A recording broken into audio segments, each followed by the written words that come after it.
Welcome to Quarantine Spook Show.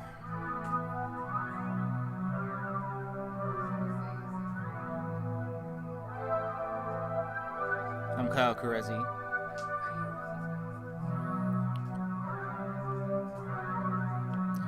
This is a series of improvised horror stories. I'll be pulling titles at random, and then those titles will govern what the story is about. The first card I draw will be the arc of the story for tonight's episode, and then the second card I draw will be the name of the first story.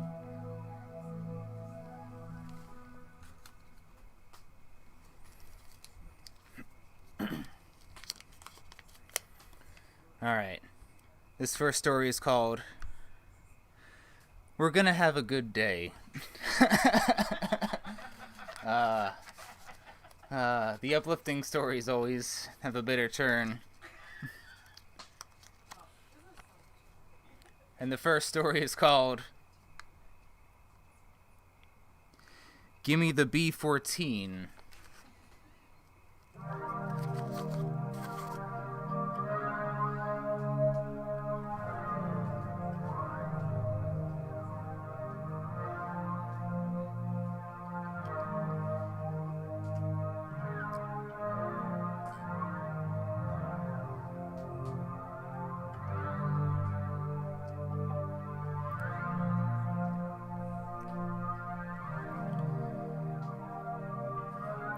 Seems like every day since March of 2020, it's been tremendously difficult to have a good day.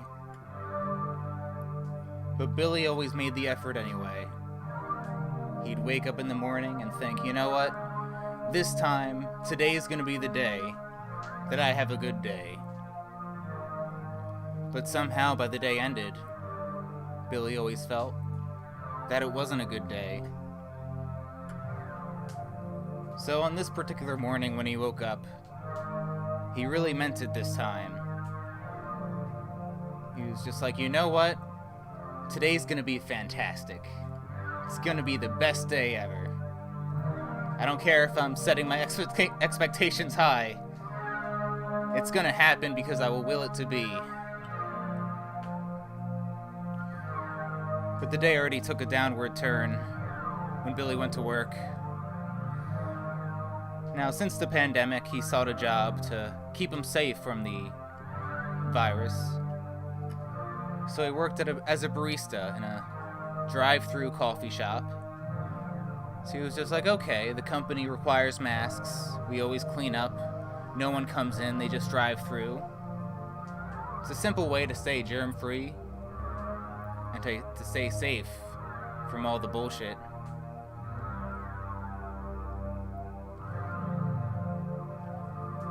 So Billy was doing his morning and afternoon shift, getting randos coming in to get coffee or lattes or whatever.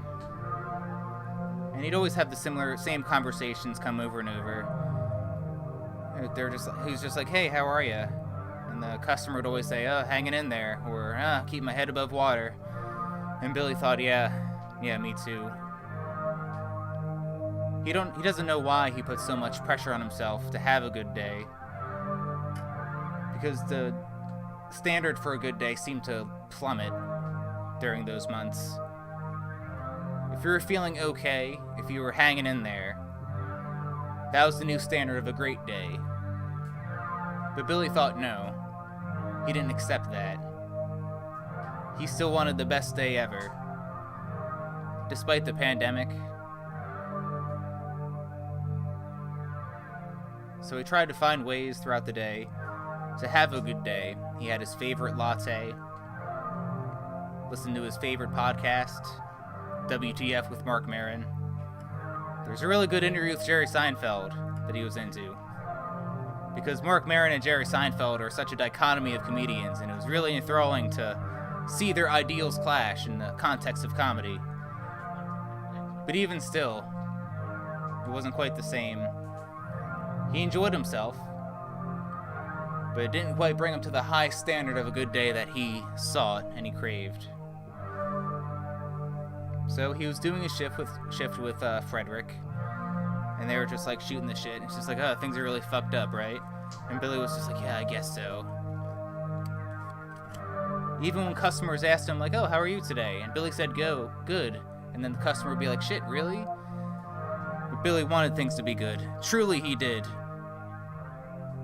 But he strived to do that just by, BSing himself to a degree. But if he could have one good day, then by golly. So him and Frederick are talking, shooting the shit, shooting the breeze. And Billy was never really a good cook. He lived alone in a studio apartment. Ate a lot of beans and noodles. Not a lot of spices. A lot of PB&Js. But 4 months of PB&Js really hits you hard.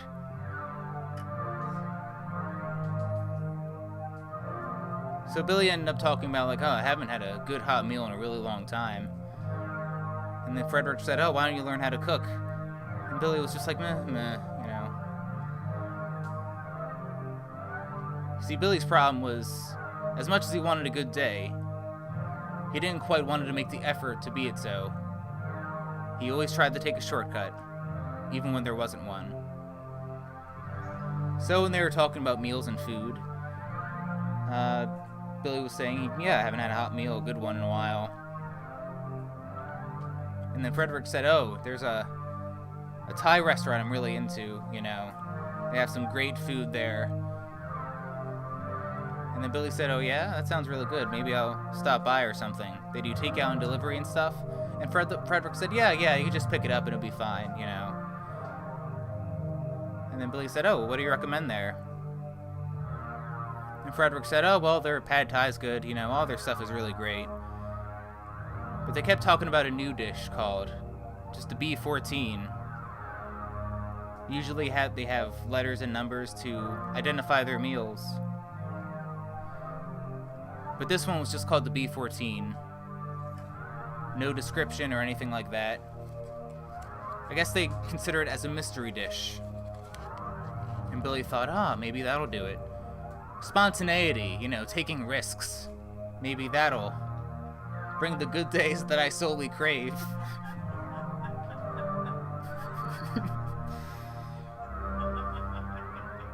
So when he got off his shift, he stayed for extra hours because his coworker quit spontaneously, so he had to work a couple extra hours. And Billy thought, I guess that's their version of a good day, I guess, So needless to say, at the end of the day, Billy was exhausted, serving coffee to a bunch of random people.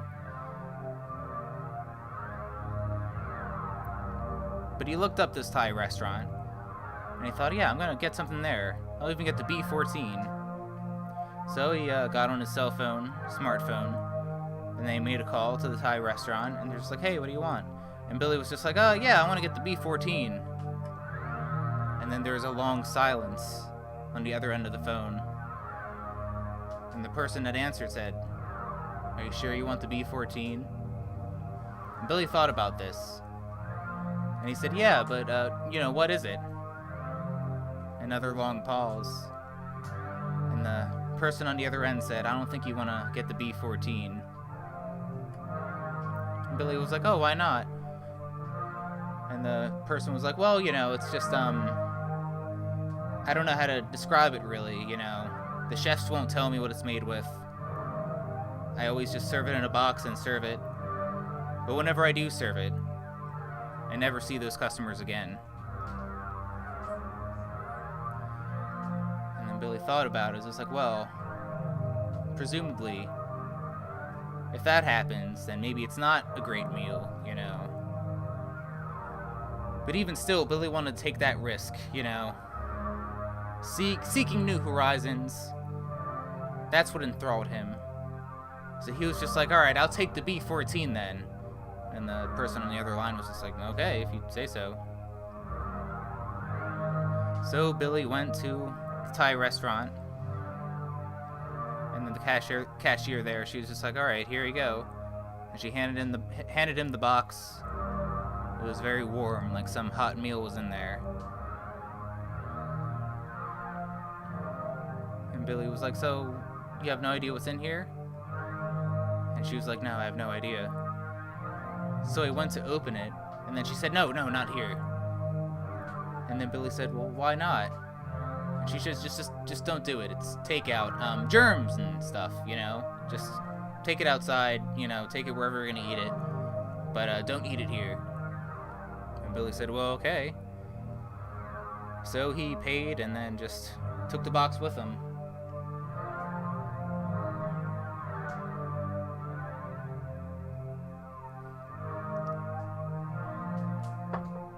He brought it home in his lonely studio apartment. His fridge was empty, just half a block of cheese and some old milk. And he saw the milk and he was just like, I should really throw that out at some point. But then he ended up not doing it. Kind of reveals how Billy's state of mind was.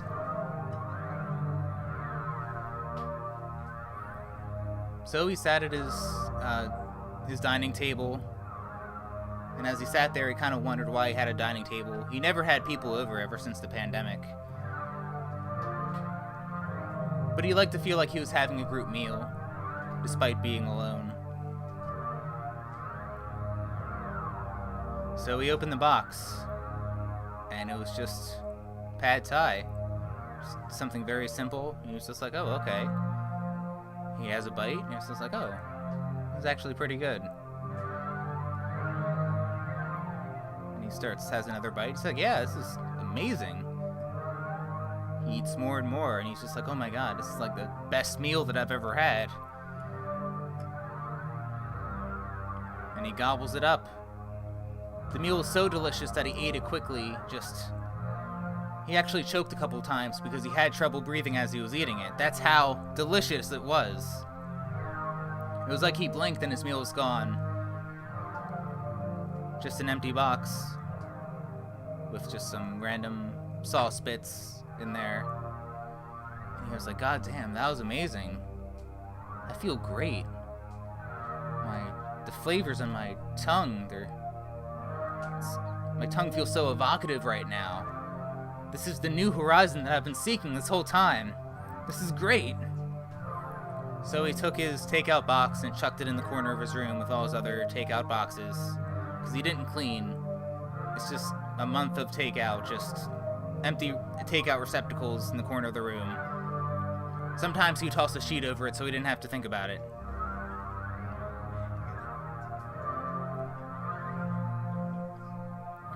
And he was just like, yeah, that was fucking great. And then he heard a voice that said, yeah, wasn't it? And he turns and he tries to see where the voice is. But he doesn't see anyone. He's just like, yeah, it was. So he sits quietly at his table and it's just like, okay. So I'm feeling pretty great now. I feel like it's that scene in Waiting for Godot when the two characters declare that they're happy. It's just like they say, I'm happy. And they wait for a beat, and they're just like, so what do we do now? And then Billy was in that same predicament. Just like, I feel great, but I have to do something else that feels great, you know? Fuck. So he didn't know what to do. He didn't have any evocative hobbies or any networking contacts or anything like that. He didn't want to go on like Netflix or Hulu or something because he didn't want to tap out. He felt enthralled by his renewed good mood and disposition. So he was just like, I know. I'll play solitaire. It's been ages since he played solitaire. He had a couple decks set up. It was one of his favorite games. His whole grievance with the internet age is that board games and card games were less in favor because people always just went to digital content for entertainment. As much as he enjoyed his video games and his Netflixes and all that, he did love old-fashioned card games. So he got his deck set up and he started playing Spider Solitaire. And he was just like, oh yeah, this is great. He was sitting alone. He didn't even play music or anything. Just sitting in the silence with his thoughts. Very meditative. He was just like, yeah, fucking solitaire, I love it. And he was trying to orchestrate the suits and the numbers together and all that. However you play Spider Solitaire. The storyteller has spent such a long time not playing it that he kind of forgets, but that's besides the point. But Billy's playing it, he's into it. And then he hears a voice that says, no, don't do that, go there. And Billy's just like, what? What? But again, he sees nothing. So again, he keeps playing some more. And then he hits a point where he has like another trouble of putting a card somewhere. And then he hears a voice that says, no, not that, just put it over there. And then Billy's just, what the fuck? He didn't know what's going on. They were all different voices that spoke to him. So he looked around his table with his empty chairs, and he was just like, who's around me right now? Is anyone here? But he just hears silence, and he's just like, alright, I'm gonna not play solitaire right now.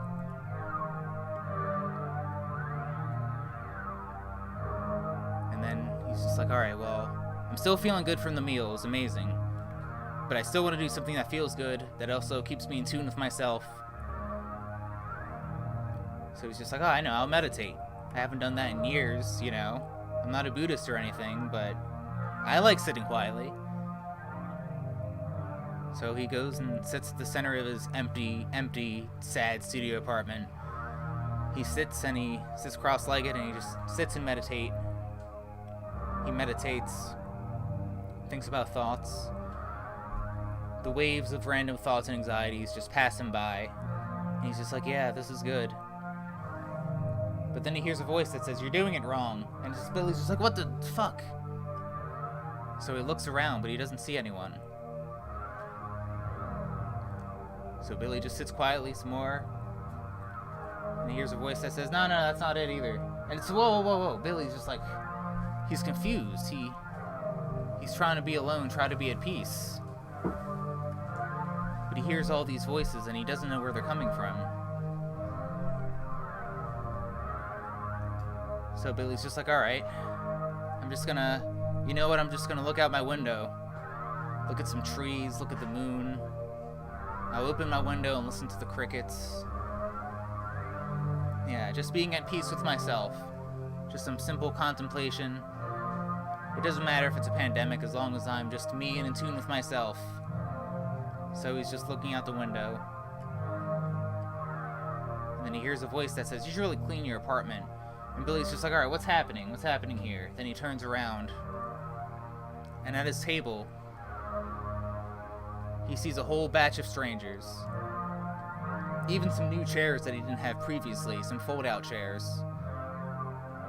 And they're all just sitting at the table watching at him, staring. And Billy looks back at them and he's just like, what's going on? And then one of the people say, oh, we're the committee. And then Billy's just like, committee? What? And then another one says, yeah, we're the committee. You got the Thai dish, and now when you eat the Thai dish, it summons ghosts, and they, so now we're here to help you out with stuff. And Billy's just like, help me out with what? And then one of them says, well, you should clean your apartment, seriously. And Billy's just like, no, I don't gotta listen to this. And one of them says, it doesn't matter, it's just we're the committee, we put our heads together, we want you to have a good day. We think, cleaning your apartment, filling your fridge, learning how to cook, these are all things that'll help you have consistently good days, despite a crisis, around the world. And Billy's just like, no, I'm gonna go for a walk. So he rushes out of his apartment. And he tries to walk just around his neighborhood, just in circles around the block. He tries to think, alright, there's a committee here. Shit, I don't know what to do about it.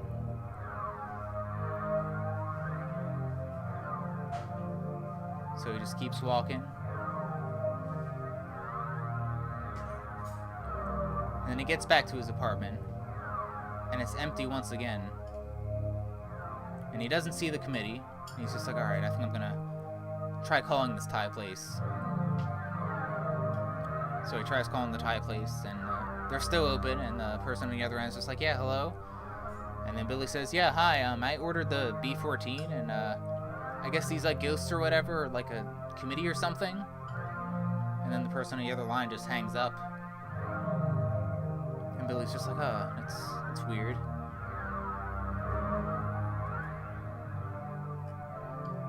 So eventually Billy goes to sleep.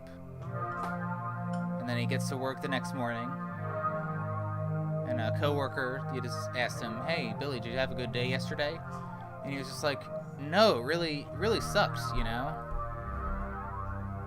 And his coworker Natasha just said, "Oh, well, what happened?"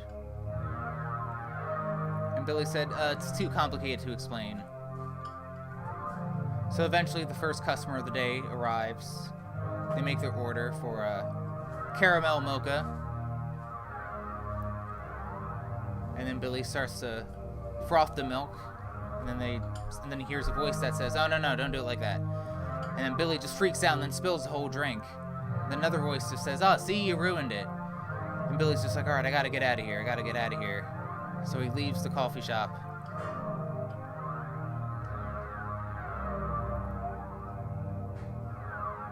Eventually, Billy is just sitting outside his work, saying he's just taking a long lunch or whatever. Just trying to think about this committee, you know.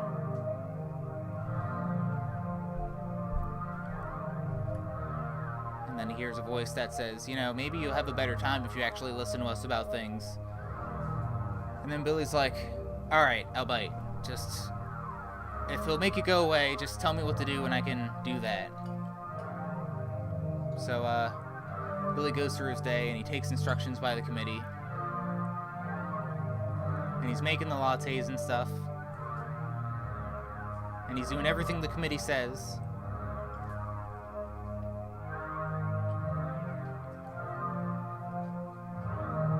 And then eventually he gives the latte to a customer and they have a sip in the car.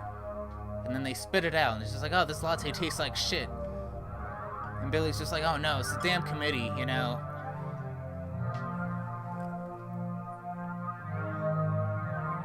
So eventually he still tries to listen to the committee, and when he gets to his apartment later that night, he does what they say. He cleans his apartment, he cooks for himself. He tries to cook some chicken, you know. And he does everything that they said about cooking the chicken, you know. The seasonings and the putting in the pan and stuff. So eventually, Billy presents himself with just like a chicken dish. He doesn't know quite what it is. It doesn't really good to eat. Doesn't really look good to eat. So he's just like, "All right, I'm gonna eat this." And then the ghost says, "Yeah, go for it. We put our heads together and we think it's a great dish."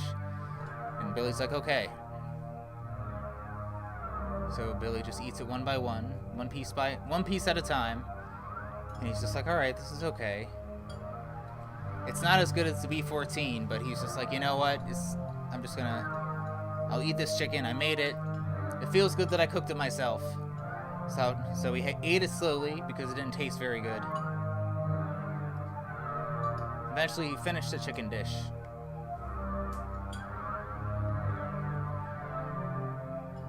And he feels like he has an upset stomach later in the evening.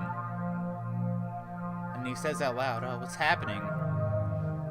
And then he hears one of the ghost voices say, "Oh, well, you undercooked it." And then Billy's just like, "What do you mean I undercooked it? I did everything you said." And then another voice said, "Well, you didn't, like, cook it long enough, or, like, the way you put it in the pan, it was, like, askew." And Billy was just like, "I did everything you said, though." And then one of the ghost voices says, "Well, you fucked it up anyway, you know? Maybe you just suck, Billy." And Billy's just like, "I'm just trying to have a good day." So his stomach pains are killing him. It keeps him awake. The hours tick by. Midnight, 1 a.m., 2 a.m., 3 a.m.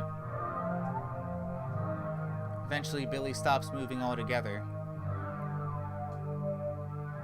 And then his last breath leaves his body. And he dies on his bed, with a tummy ache from undercooked chicken. But then sporadically he wakes up, and then he looks around his room, and he sees all the ghosts on the committee staring at him. They were all more fleshed out than when he saw them in their ghost forms. They could see their different outfits, from which time periods and cultures they came from. And then one of them smiles at Billy and he says, "Welcome to the committee."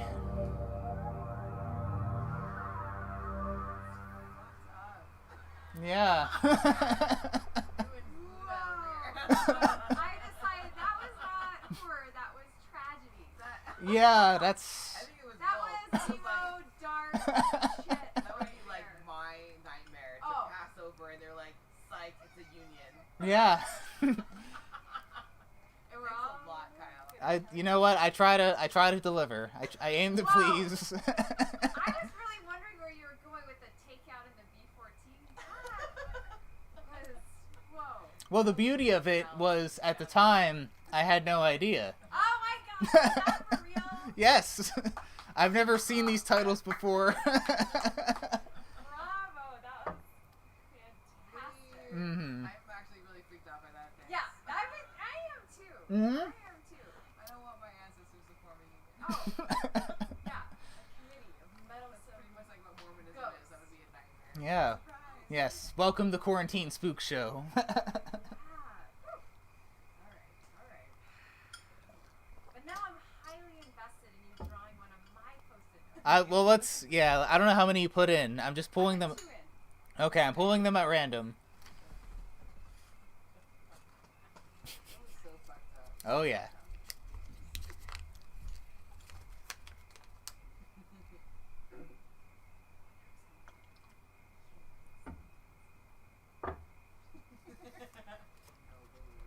Way worse. Ghost unionizing. Telling me what to do. Yeah, it's...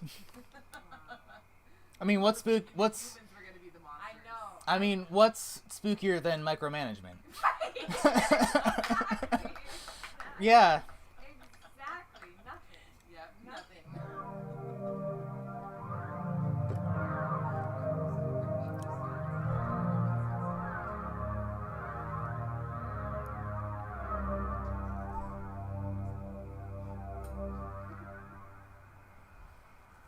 All right. This next story is called The Experience of Nothingness.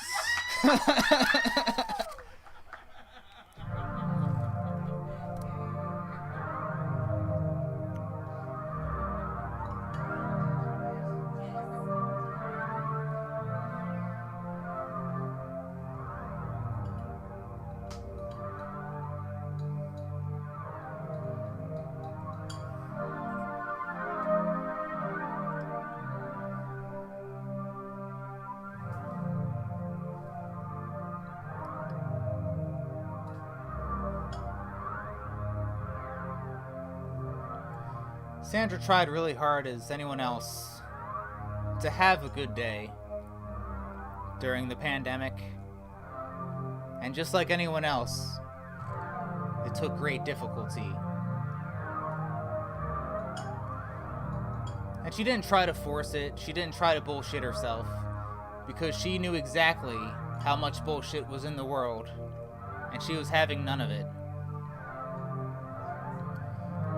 But she tried to make her own fun. So that's why she was really excited to tune into a Zoom virtual book tour for the book called The Experience of Nothingness.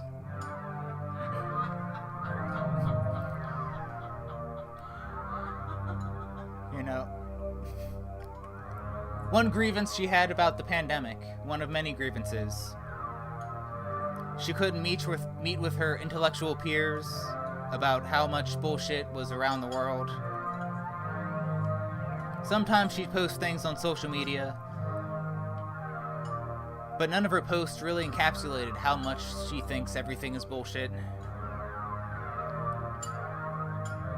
But she was really excited for the book tour, you know. It was hosted by several bookshops around the country, you know. So she tuned in at 2 p.m. on a Saturday. She saw the audience, and then there was the author himself, Dimitri Claus. So Dimitri was like, hello everyone. And then the interview was just like, Dimitri, welcome to our little shop. And Dimitri was just like, well, it's not really a shop, it's kind of bullshit. And then Sandra's just like, I fucking love this guy. So she watched the interview, you know. And Dimitri, he was not hesitant about saying why everything was bullshit. He was just like, yeah, we're just experiencing, a lot of nothingness, Everyone thinks they're experiencing something, but really it's just a grand nothing.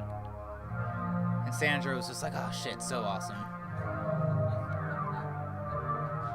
Fucking nihilism all the way.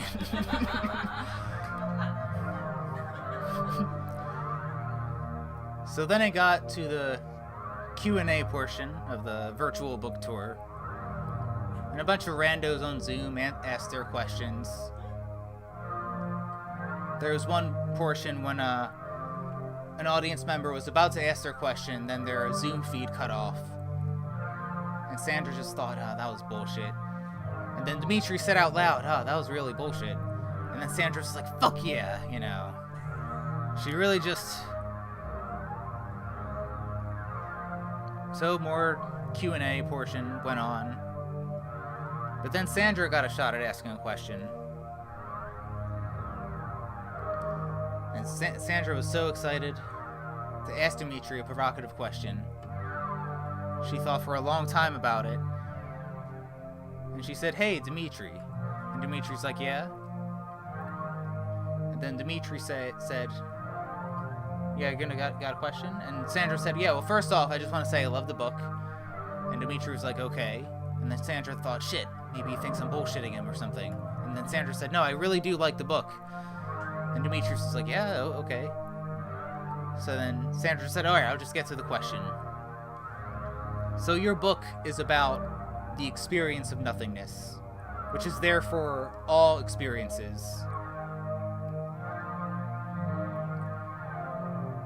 But have you ever mistaken an experience for something? Dimitri thought about it. And he thought, well, there's a lot of mediations between somethingness and nothingness. Many philosophers have covered it, but probably not as much as myself. But as I reflect on all my experiences about nothingness, I feel like there is one experience in my life ever when I've experienced something. And this got a gasp from the interviewer. And she was just like, you experienced something? And Dimitri said, yes. I've experienced something only once. But the thing is, I don't remember it. You see, when I was a child, I woke up and hung out with my friend Penn. And me and Penn were childhood friends during the 70s, where we can kind of just like walk around and stuff, the neighborhood, the woods by our cul-de-sac, and just did random shit, blew some stuff up. It was really badass and cool to be a kid in the 70s. However, as the day went on, as I reflect upon it, I just simply cannot remember it. I just kind of got back to the house, and then my parents asked, oh, where were you? And then I could honestly say, I didn't know. But the peculiar thing is, I never saw Penn again. So as I categorize all experiences as nothingness, the one time I've forgotten, the one time where an afternoon has been wiped away from me, it had to have been something.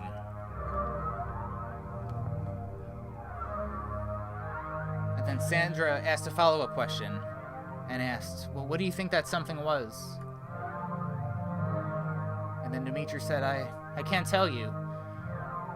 I've gone through my entire life philosophizing, being bitter about everything being bullshit. But the one day in my life I felt something. It was wiped away from me. So then the Q&A went on. And Sandra thought about this. And she thought, well, everything's pretty much bullshit, but it'd be nice to feel something. Maybe that'll help me have a good day. So a week after the virtual book conference interview Q&A thing, I don't know if those things have a name yet, because we're all just snapping, you know. Sandra sent an email to Dimitri. And she said, Dimitri, I was the person that asked if you ever felt something in your life, and you gave a very provocative answer. I'm wondering if I can call you and ask more about what that something could have been. The next day, she got an email from Dimitri. Says, "Yeah, I can call. You can call me sometime this afternoon. We can talk about it." So she called him up on the phone, and she felt it was such an honor to talk about someone so legendary, someone so nihilistic and brilliant.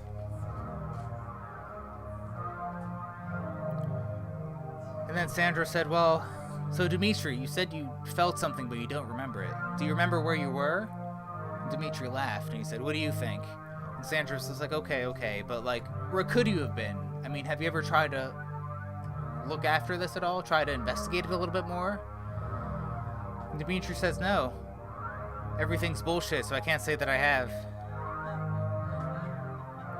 So Sandra said, "Well, I mean, you know, I guess this happened in your hometown, so can you tell me where it was? Because I want to look into it. If you felt something, I want to feel something too. I'm really nihilistic and hardcore like that." And Demetrius was like, "Yes, I can tell." Sandra said, "So, you know, can you help me out on this?" And Demetrius said, "All right. Well, I grew up in New Hampshire in this little town called Bumblefoot. So I can, whatever happened probably in like the outskirts of the woods. Because I only remember entering the woods and then exiting them." And Sandra said, "Okay, well, thanks, Dimitri. I'm gonna look into this and get back to you. Maybe we can feel something together." And then Dimitri said, "Yes, I hope." So Sandra, living in South Carolina, she had to drive all the way to New Hampshire. She didn't take a train or an airplane because it was too early in the pandemic to trust any of that shit. That was bullshit, and she didn't like bullshit. She did things on her own,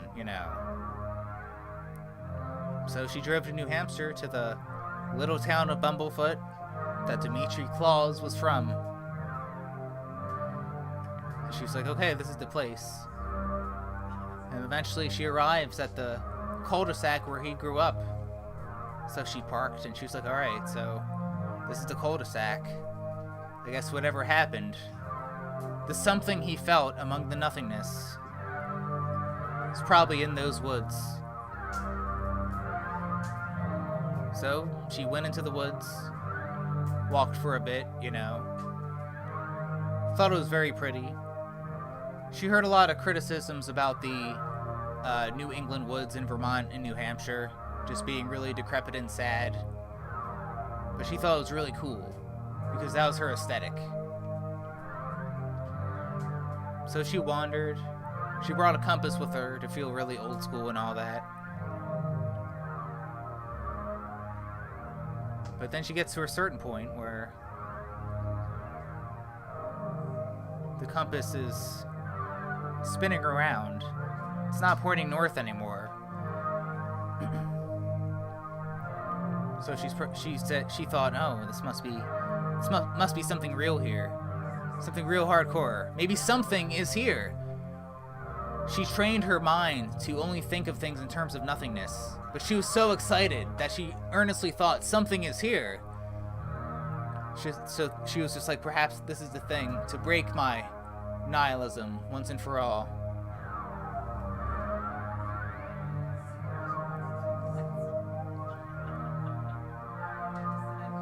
So as her compass is spinning around, she tries to find the point where it's getting the most hectic. Wherever it rotated the fastest, that's where she started to walk. Eventually she gets to a point where the compass is spinning so fast that the glass breaks. And she cuts herself on her thumb. And she says, "Well, that's almost something, but not quite what I'm looking for." So she's walking through the forest, going through the shrubbery, and then she hears a flowing creek. It's very soothing, very soft. It reminds her of the literature of fairies and the other world. And she's just like, alright, this might be something. So she follows the sounds of the creek. It's very serene. All the grass and the trees are very lush. There's a rainstorm that came 2 days before, and she feels very inspired in the way of like the Emerson types of just walking through nature and thinking like, yeah, this is cool.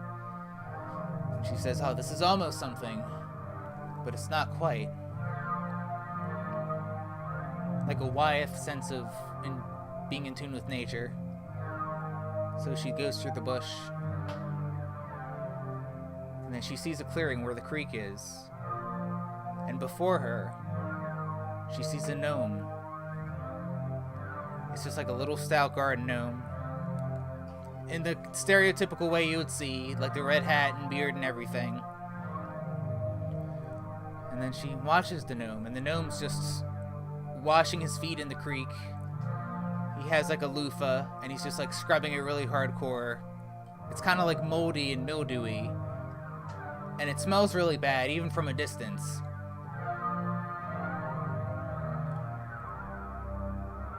Gnome is just...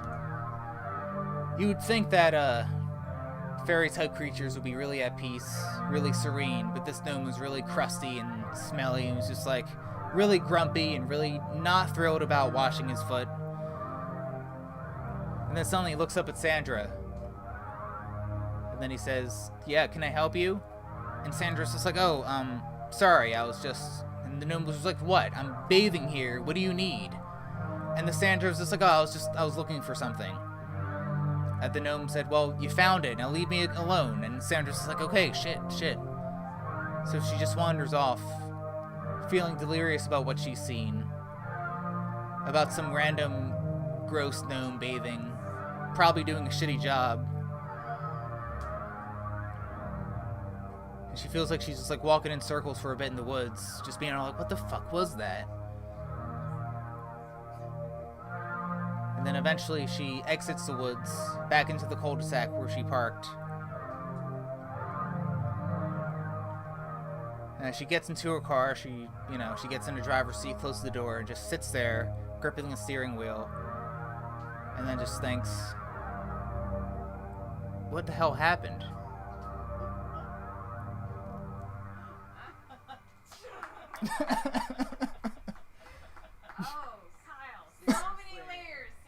Yeah. Whoa.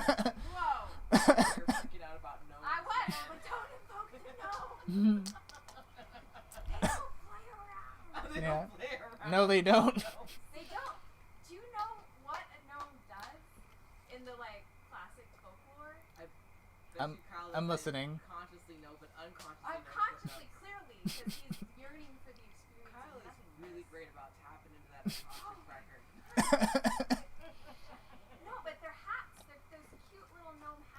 Mm-hmm. They're red because they devour those that inappropriately cross their boundaries. Whoa. And the hat is red from the blood of those they killed. That's right, they soak them in the blood. Next time I'm writing that on the sticky note. I don't think Cadence do that. I don't talk about witch lore very much. No idea, but that's hardcore. It's so hardcore. That's why. Also, The Experience of Nothingness is a book. That doesn't surprise me. But in this case, it was fictional, you know. Well, when you went with Dimitri, I knew it was like, all right. Yeah. I'm pretty convinced Kyle is psychic, whether he knows if that or not. Also, I've been in an arm wrestling match with this person named Sandra. I'm not even kidding, for like 10 months now. Mm-hmm. So I was very curious what was gonna happen to Sandra in the woods. Yeah. Whole lot of nothing. Whole lot of nothing. But it's just like when you encounter something that disrupts denialism, it's just so hardcore that you don't even. It's just Exactly. you have to repress it. You know? I was actually Yeah. really sad about that. I was like, I don't want. Why would you want to get rid of denialism? That's your best friend. That's your best chance of survival. Sandra wasn't worthy. Sandra is not worthy. Not Obviously, of Sandra's denialism. not here right now, so that's obvious.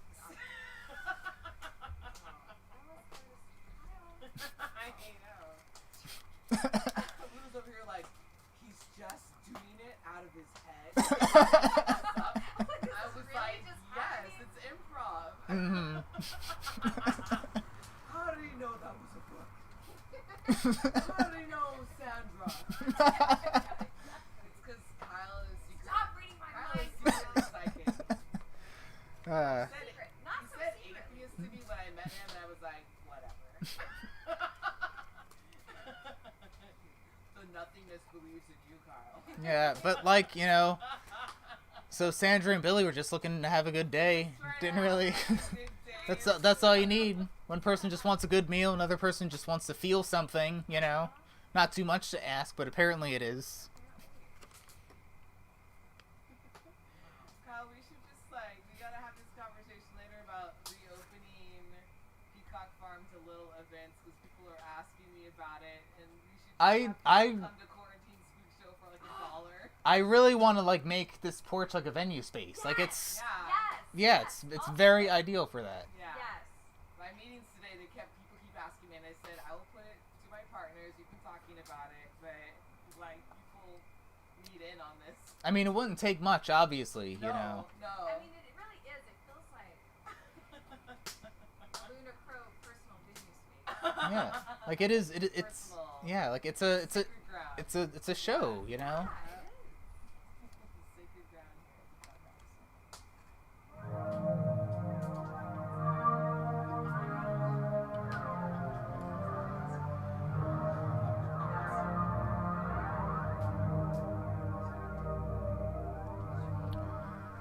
All right, I have the next story pulled. What was that? What was it? I have the next story pulled. Okay. Okay. All right, this one is called "And Through Decay, We Find the Void." Wow. And you know, here was worried it was too dark for you. But okay, so go ahead.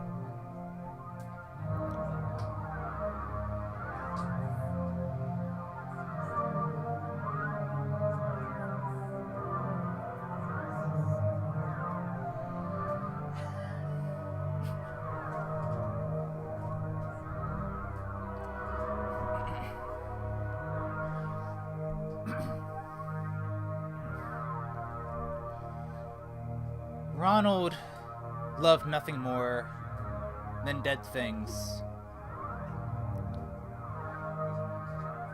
Whenever he passed by roadkill, he was just like, "Oh, I'm so on it," and then he just would take pictures of it. He would try to collect bones.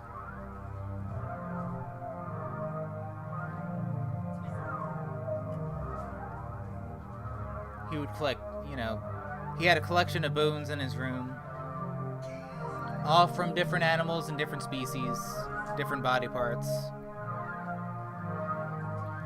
He used to keep rotting flesh in his house, but the smell was too dank, and he didn't have an adequate freezer.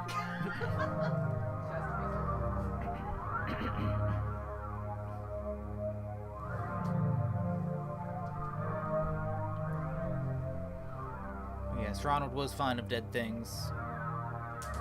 He'd always just take pictures of corpses and whatnot. The thing he was fascinated about was how bodies decayed from the stiffening to the flesh of it. He even worked at a morgue at some point and helped the mortician analyze the bodies and whatnot.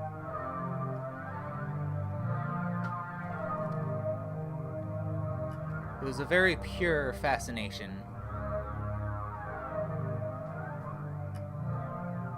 He was someone who loved life and therefore loved death.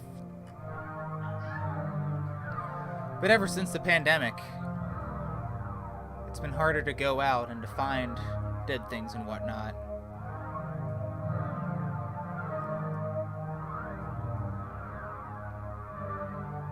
And it was very difficult to have a good day in pandemic circumstances. But nothing helped him have a better day than being exposed to dead things. He would always read articles about how things decay, how bodies are treated after death for funeral services and whatnot.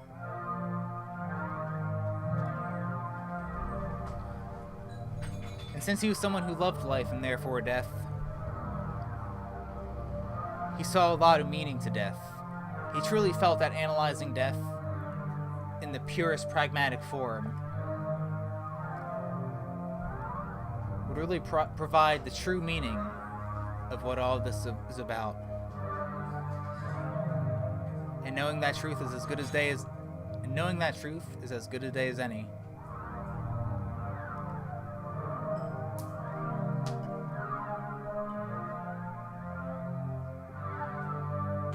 So eventually, during the pandemic, he worked as medical help for COVID patients and whatnot. Not as for a fascination for the dead, but just as a way to help in some ways. And if he was exposed to dead bodies, that was just, his own personal fancy. But that wasn't his incentive. He had a very healthy relationship with death and decay. He didn't take it to a creepy place, He truly honored the dead in all the ways you would want him to.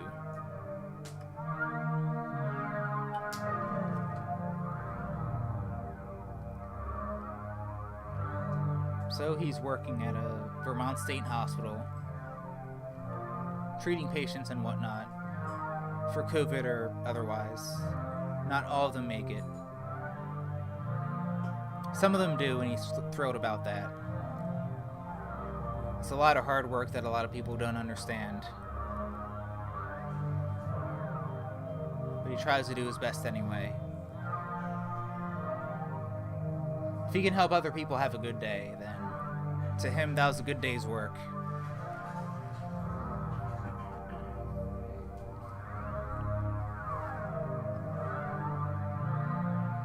So he gets to know one patient at a Vermont State Hospital.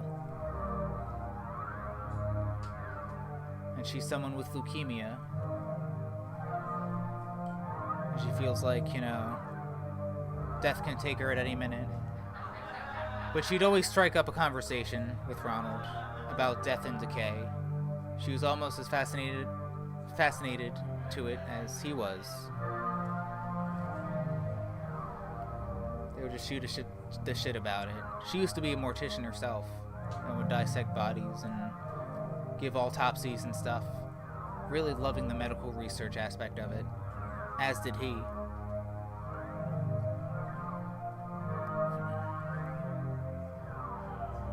So she asked Ronald kindly, you've gotten up close and personal about death and eroding flesh and whatnot.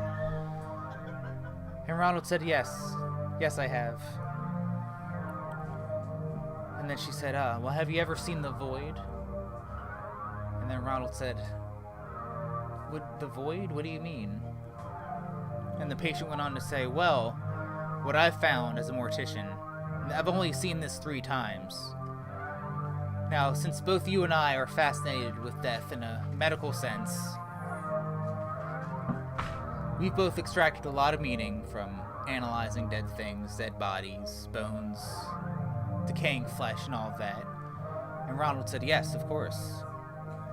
And the patient said, but if you look close enough, you can see the void. And Ronald says, well, I don't...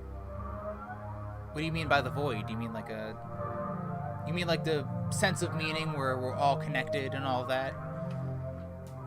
And then she said, no, not quite. I mean the void in a literal sense. See, I've only seen it 3 times, and very briefly. But what I think it is the actual passage of a spirit as they pass on.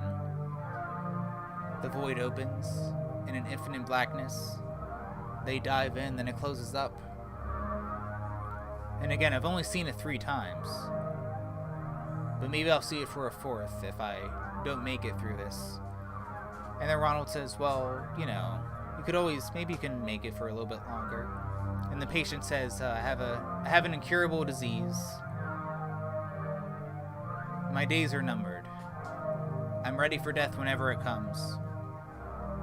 And Ronald admired that about the patient, because he wasn't sure if he felt the same way. as much as he loved death and learning about it so he can learn more about life, he wasn't sure if he was ready for it himself. But at the same time, he was as ready for it as anyone, really.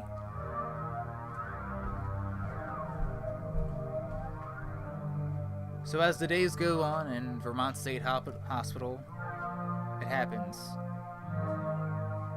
The patient that he has such a rapport with eventually passes on. He misses the time of death.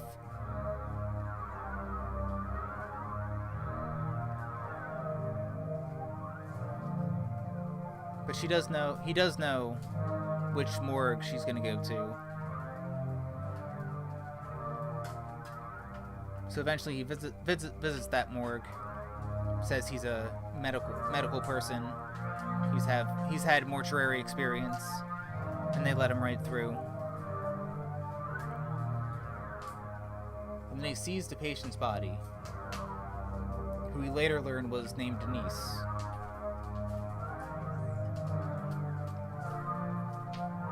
And he's looking at Denise's body, analyzing it, seeing the expression she made when she passed on. And then the mortician comes in and he says, "Oh, can I help you?" And then Ronald said, "Oh, no, sorry, I'm a medical person, I've done mortuary stuff.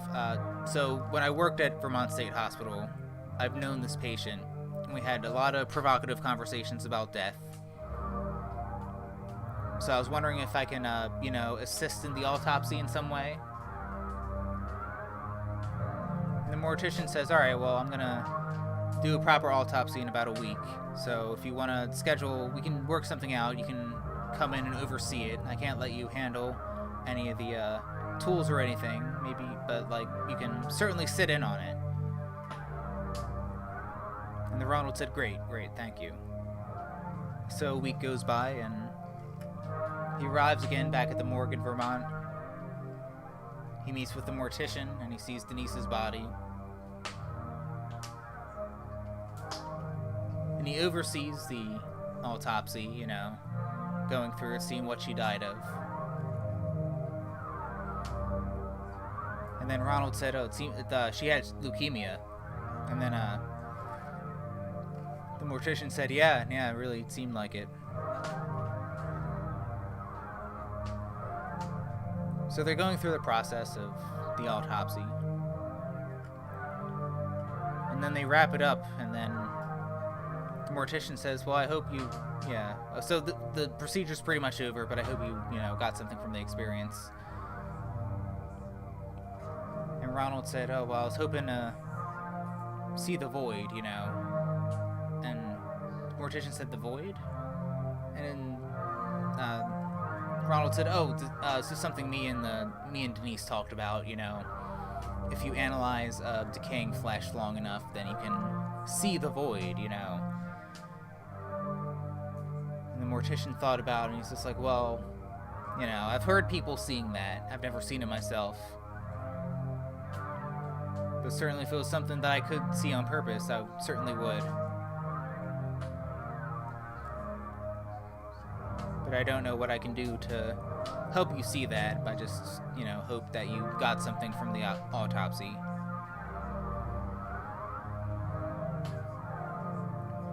And then Ronald said, yeah, I did. It was nice to get some closure about it."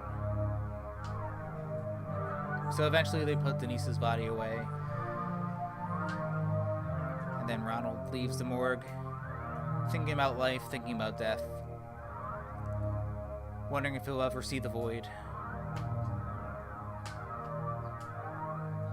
But as he walks and ponders, thinking that he's had a good day, he just thinks to himself, "Well, I'm sure I'll see the void at least once."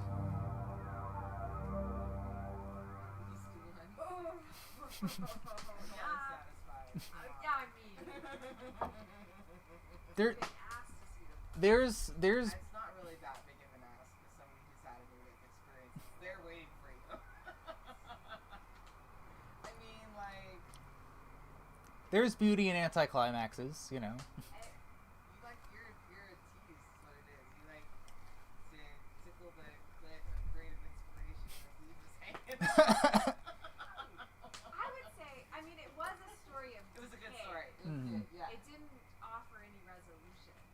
No. Yeah. Except it would be death or something. Well, but death has already occurred. Mm-hmm. What happens next after decay is like the great mystery. Mm-hmm. True thoughts.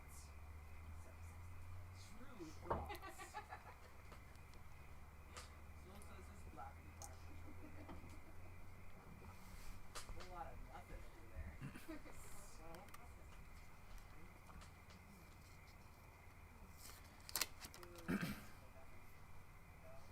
A lot can come from nothing.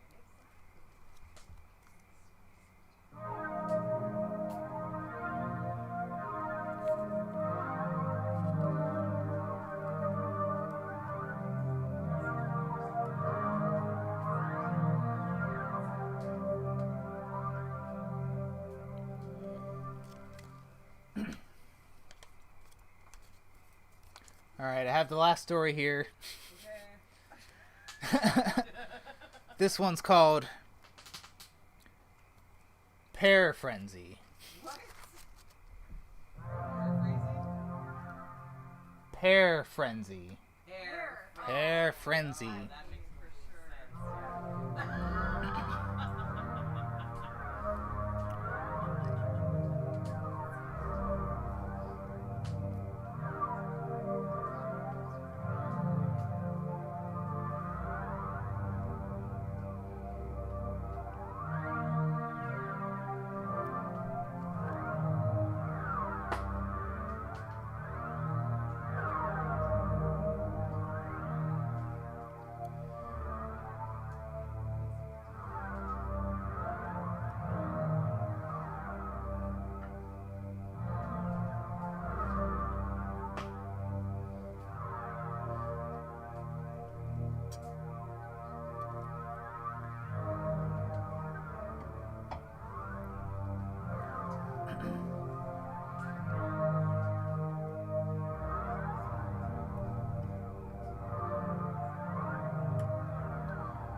Yeah, just grab as many as you can, Robert said to Angela, as she picked pears off the tree.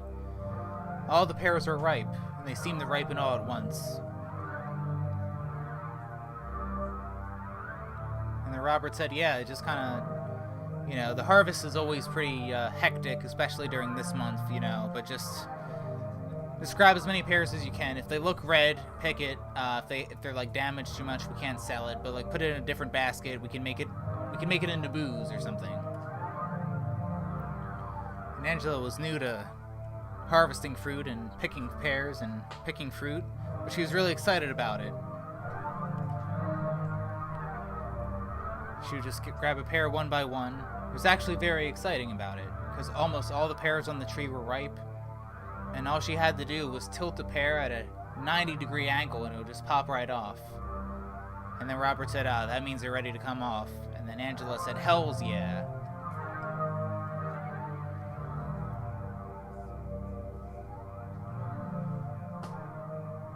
So they go through the whole day picking pears. Angela was really excited, volunteering at a communal farm. They had a lot of fruit trees at this farm, a lot of squashes and all that. So as the day goes on, they finished harvesting the pears from the tree.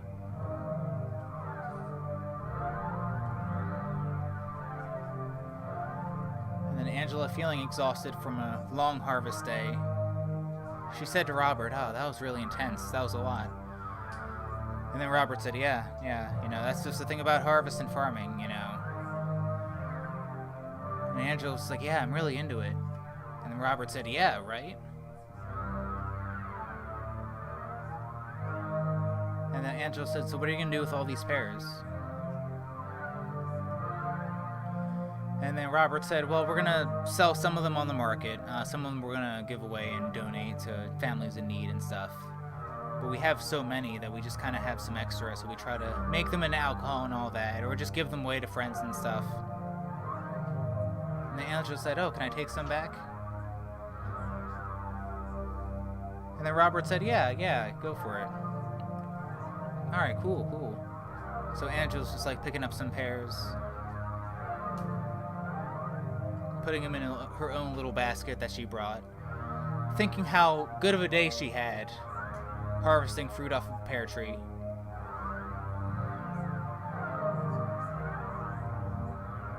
And as she's pulling the pears, pulling the fruit, putting them in the basket, she takes a close look at them. She looks at one specifically,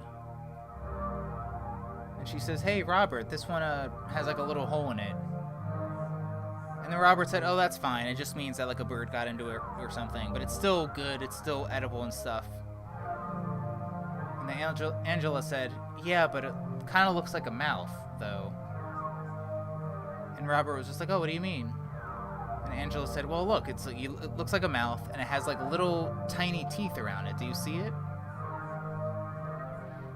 And then Robert said, "Oh, that's just the inside of the pear, not a big deal. It's still just as edible." And then Angela said, "All right, yeah, well, yeah, maybe I'll make a pie or something."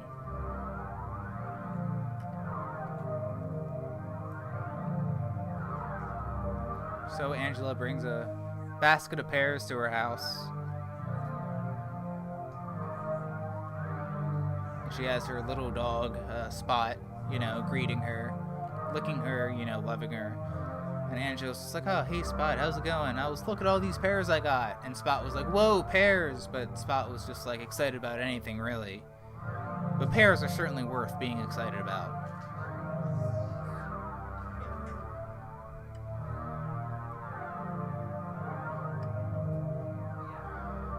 So Angela, she just puts the pears on her kitchen counter, and she's like, "Oh, I'll deal with them tomorrow. Maybe I'll bake a pie or something like I said I would." So she goes to sleep that night, and then hears a lot of sounds in the night. It's almost like little tiny basketballs bouncing on the floor. And she's just like, what the hell is that? And then she goes in her kitchen and then sees a couple of pears on the floor. And she's just like, "Oh, how did that happen? Spot's not big enough to knock it over, so I don't understand what happened." But as she picks up the pears, she noticed that the little holes in the pears that she mistook as mouths were a little bit bigger. And what she mistook for teeth was a little bit sharper. She says, "Huh, that's really weird. I guess I knew a lot less about pears than I thought I did." So she puts the pears in the basket, not really thinking much of it. She's half asleep anyway. So then she goes back to bed and just sleeps, dreams about badass farming stuff. Because she's just like, "Yeah, I'm really fucking into farming," and that influences her dreams. She has a dream that she's just on a floating cloud, and she's harvesting fruit from the cosmos of the clouds. It's like she's harvesting rain, spreading water across the world. That's how she feels what farming is, and that's just being interpreted in dream form.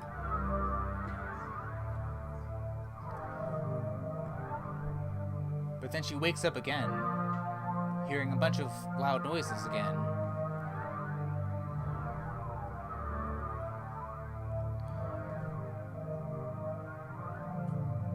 And then she wakes up, and then she goes to the kitchen, and the basket of pears are gone.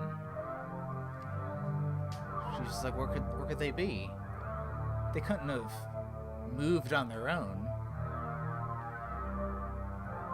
So she walks around her house trying to find the pears.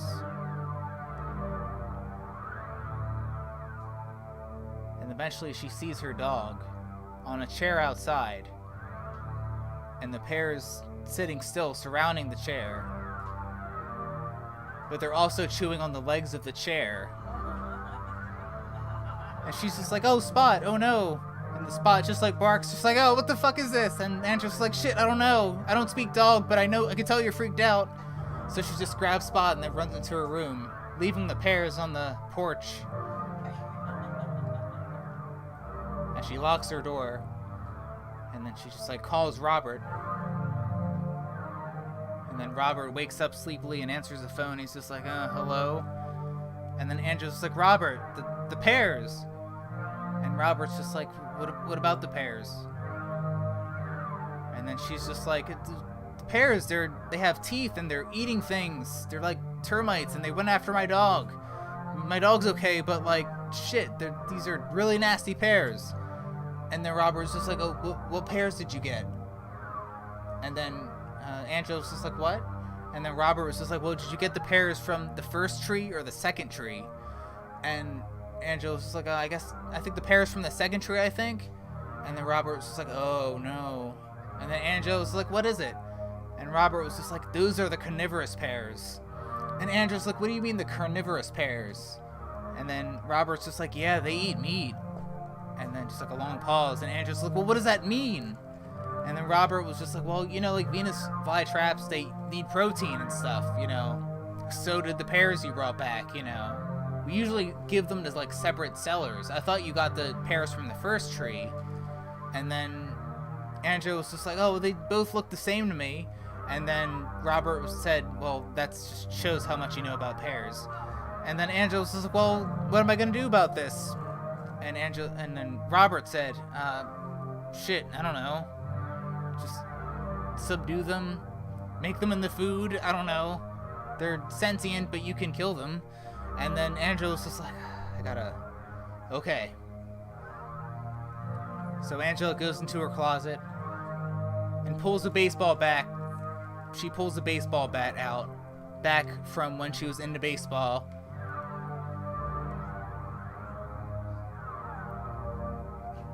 And then she goes back out to the rest of her house. She goes to the porch. She sees some pears eating things, eating her furniture. And she tries to like bash the pears and mush them. And they make loud, like high-pitched growling sounds at her. And she's like, oh, fuck, this is crazy. So she just like bashes all the pears. And then there's some like in her kitchen, the fridge is open and like the pears are like eating like her meat, like her steaks that she had like refrigerated, and she was like, oh, I was gonna do some sirloin with that. And she bashes the pears some more, and she just keeps hitting the pears until they're all mush.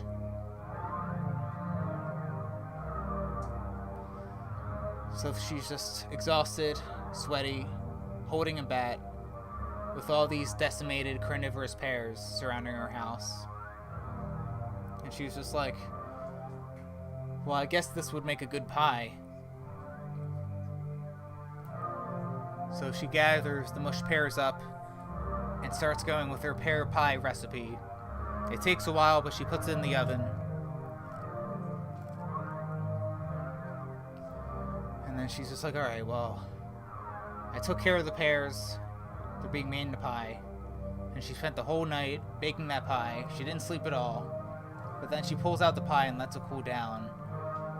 By the time the pie is finished and cooled down, it's like 5 in the morning. And she's just like, oh, well, that pie looks pretty fucking delicious, It was really terrifying at first, but I hope this is good. Even though it's a full pie that you can cut into slices, she just dips a fork into it and takes a bite. It's still steaming hot. She's just like, oh, fuck. This is the best dessert I've ever made. This is great. But as she's eating, she hears a high-pitched growl coming from her bedroom. And then she hears her dog bark. She goes into her bedroom. And then she sees her dog on the bed barking at one carnivorous pear on the floor, growling at the dog. The dog's barking at the pear. And then eventually Angela just grabs the pear from behind. And the pear's screaming with his sharp teeth, shouting and yelling.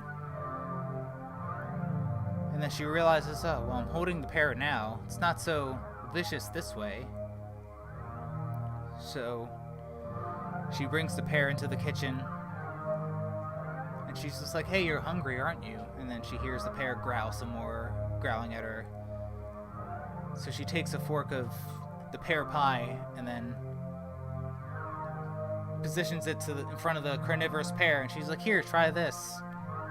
And the pear chews on it, munches on it. And then when the pear eats the bite of pear pie, the pear is like growling less. And then she's like, yeah, it's good, right? So she keeps feeding more spoonfuls to the carnivorous pair. He's just munching on it with its sharp teeth and whatnot. And she's like, yeah, it's a really good pie, isn't it? And then the pair is just like munch, doing less growling, making very like comfortive sounds, like feeling really relaxed and whatnot. And then Angela's just like, yeah, it's good, right? So eventually she puts the pair down on the counter, and she pulls an old fish tank from her closet, sets it up in the living room, and then puts the pair into the fish tank, and then puts the top on. And then the pair's just like sitting in there, you know. Angela takes some pine shavings from the garage and sprinkles it in and lets the pair get comfortable and whatnot. And she's just like, yeah, alright, I can have a pet carnivorous pair. So then she, you know, at this point it's 7 a.m. And then she's just like, oh, I guess I'll make coffee since I didn't sleep. So she makes the coffee and she drinks some. She looks at her pie, looks at the carnivorous pair, looks at Spot the dog, and then looks out the window. And then she thinks, oh, well, I thought harvesting the pears was a really good day. But I had a much better day putting them to good use.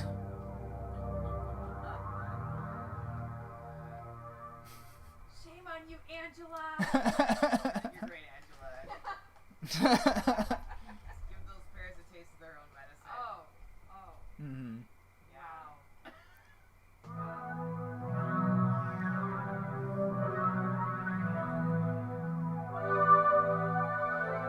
That concludes Quarantine Spook Show. I'm Kyle Kerezsi, and good night.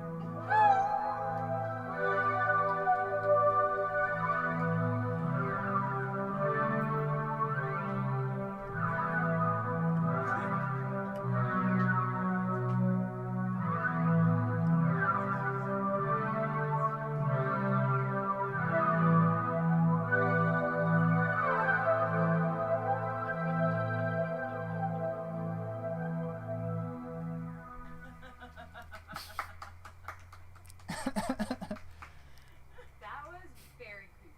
Yes. She had it in a tank. After she force-fed its Okay, she brothers didn't and force sisters feed. and She siblings. didn't force feed it. She just